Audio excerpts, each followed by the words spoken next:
જૈનો દ્વારા કરેલો છે ને હિન્દુ ધર્મ ઉપર મોટો અધર્મ છે. સમગ્ર ભારતના હિન્દુઓને સૌથી મોટો વહેમ એ છે કે જૈનો છે ને હિન્દુ છે. બિલકુલ નથી. જૈન આખો એક અલગ ધર્મ, આખો એક અલગ સંપ્રદાય છે અને એ સંપ્રદાય ઈશ્વરમાં માનતો નથી, એટલે સૌથી જૂનો નાસ્તિક સંપ્રદાય છે.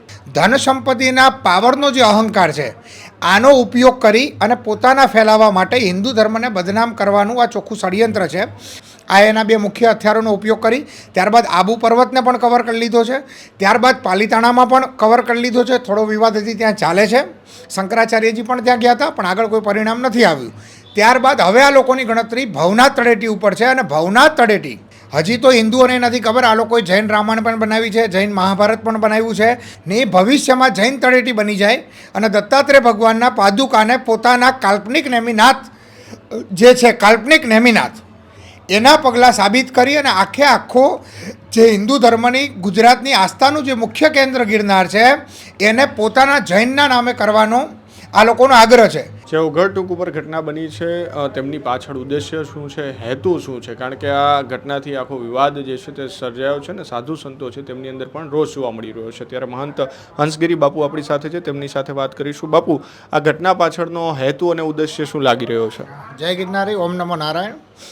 હવે જો ખુલીને વાત કરીએ ને તો જૈનો દ્વારા કરેલો છે ને હિન્દુ ધર્મ ઉપર મોટો અધર્મ છે અને હિન્દુઓને સૌથી મોટો વહેમ એ છે, સમગ્ર ભારતના હિન્દુઓને સૌથી મોટો વહેમ એ છે કે જૈનો છે ને હિન્દુ છે.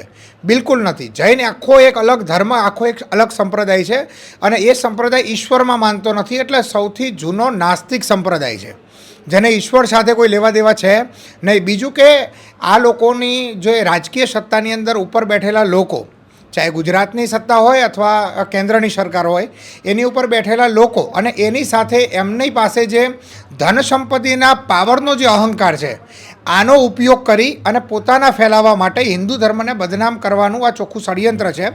અને એની અંદર આ લોકો જે છે યોજનાબંધ રીતે કામ કરે છે.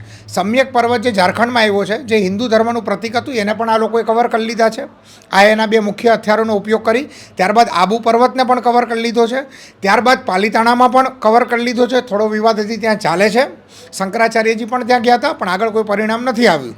ત્યારબાદ હવે આ લોકોની ગણતરી ભવનાથ તળેટી ઉપર છે અને ભવનાથ તળેટી ને ભવિષ્યમાં જૈન તળેટી બની જાય અને દત્તાત્રેય ભગવાનના પાદુકાને પોતાના કાલ્પનિક નેમિનાથ જે છે, કાલ્પનિક નેમિનાથ એના પગલાં સાબિત કરી અને આખો જે હિન્દુ ધર્મની ગુજરાતની આસ્થાનું જે મુખ્ય કેન્દ્ર ગિરનાર છે એને પોતાના જૈનના નામે કરવાનો આ લોકોનો આગ્રહ છે.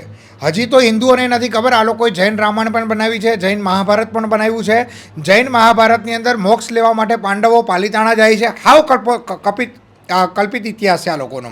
અને એના સિવાય પણ જે જૈન રામાયણ છે એમાં રામ મુનિ બને, એને એ પણ કીધું છે કે રાવણ આવનારા સમયની અંદર તીર્થંકર બનશે અને સીતા એની ગણધર બનશે.